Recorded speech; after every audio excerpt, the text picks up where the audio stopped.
आता बातमी येते धाराशिव जिल्ह्यातून।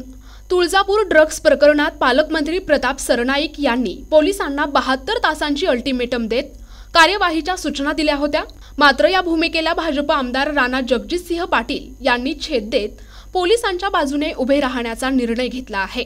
तपासावर समाधान व्यक्त करत आमदार पाटील म्हणाले की पोलीस गेल्या डिसेंबरपासून या प्रकरणाचा ताकदीने तपास करत असून आता या तपासाची चक्र मुंबईपर्यंत फिरू लागली आहेत।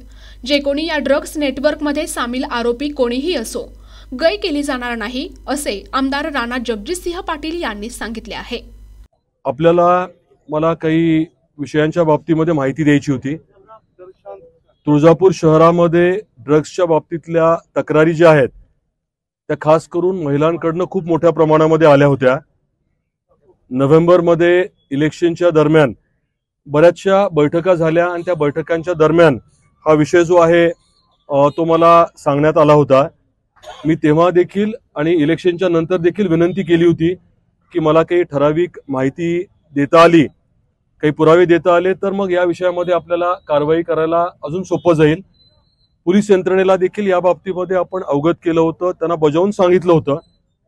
पहिली माहिती उपलब्ध झाली मला ती 28 डिसेंबरला माहिती उपलब्ध झाल्यानंतर तातडीने आपले जे जिल्हा अधीक्षक आहेत त्यांना ती माहिती मी फॉरवर्ड केली, त्यांच्याशी मी बोललो, नंतर भेटलोही आणि त्या अनुषंगाने मग त्यांचा तपास जो आहे तो सुरू झाला होता।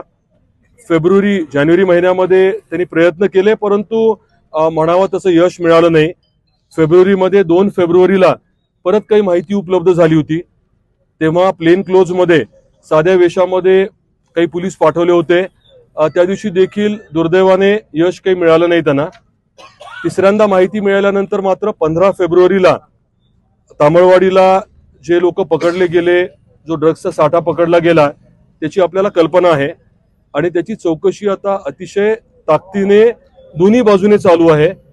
मुंबईवरनं जे आणलं गेलं तिथली व्यक्ती, मी मुंबईतल्या पोलीस अधिकाऱ्यांशी बोललोय, तिथला तपास त्या लोकांना शोधण्याचं देखील प्रक्रिया व्यवस्थित चालू आहे आणि तुळजापूर शहर या परिसरामध्ये देखील ज्या लोकांचा संपर्क संबंध आलाय त्याची पूर्ण माहिती घेणं चाललंय। हा अतिशय महत्त्वाचा संवेदनशील विषय असल्यामुळे जास्त यापेक्षा मी आज सांगू इच्छित नाही, पण एवढंच आहे की अगदी डिसेंबरपासून पोलिसांनी या विषयामध्ये कामाला सुरुवात केली होती आणि त्या अनुषंगाने परवाचा साठा जप्त झालाय। सुदैवाने बरेच पुरावे आता उपलब्ध झालेले आहेत आणि या प्रक्रियेमध्ये ज्यांच्या विरुद्ध माहिती उपलब्ध होईल, पुरावे उपलब्ध होतील त्यांच्यावरती सक्त कारवाई होणार आहे। कोण जवळचा लांबचा कुठल्या पक्षाचा हे काही बघितलं जाणार नाहीये, हे देखील मला आपल्याला आवर्जून सांगायचंय। त्यामुळे कुठलाही गैरसमज होऊ नये या बाबतीमध्ये अगदी मुख्यमंत्री महोदयांपासून सगळ्यांचं बारकाईने लक्ष आहे, हे मला आपल्याला आवर्जून सांगायचंय। आणि मला एक आवाहन देखील करायचंय, जसं काही लोकांनी मला माहिती उपलब्ध केली ती आपल्याला पोलीस न देता आली आणि त्याच्या माध्यमातून कारवाई झाली, तसंच नागरिकांना माझं आवाहन आहे, आपल्याकडे काही माहिती पुरावा असेल तर कृपया तो माझ्यापर्यंत द्या। तुमचं नाव, आधीच्यांचे कोणाचं नाव मी कोणाला पुढे सांगितलं नाहीये, तुमचं नाव पुढे कुठे जाणार नाही, परंतु आपण मला माहिती दिली तर मग कारवाई करायला अजून सोपं जाणार आहे आणि आपण देखील आता सतर्क राहावं लागणार आहे, कारण आपल्या मुलाबाळांचा, आपल्या पुढच्या पिढीचा विषय कुठे कोणी जर प्राशन करताना वगैरे जर याच्या पुढे सापडलं तर विनंती ही आहे की पोलिसांच्याकडे आपण त्यांना न्यावं आणि योग्य ती कायदेशीर कारवाई करायला लावावी, कारण जोपर्यंत नागरिक या विषयामध्ये पुढाकार घेत नाहीत, हा माझ्या जवळचा लांबचा, मग माझ्यावरती डूक धरेल, काय होईल वगैरे असा आपण विचार केला तर काही होणार नाही।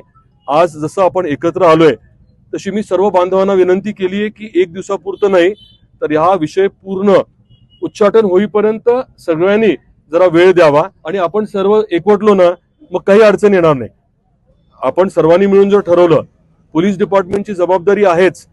मी अजून एक विनंती मुख्यमंत्री महोदयांना केली होती, ती म्हणजे तुळजापूर शहराला स्वतंत्र पोलीस स्टेशन देण्याबाबत, ती देखील मान्य होईल। प्रस्ताव जो आहे तो एसपींकडून मागवलाय, म्हणजे फक्त शहरापुरतं वेगळं पोलीस स्टेशन, ग्रामीणचं जे आहे ते वेगळं करतील। तर हे सर्व विषय जे आहेत ते आपण अतिशय गांभीर्याने हाताळू।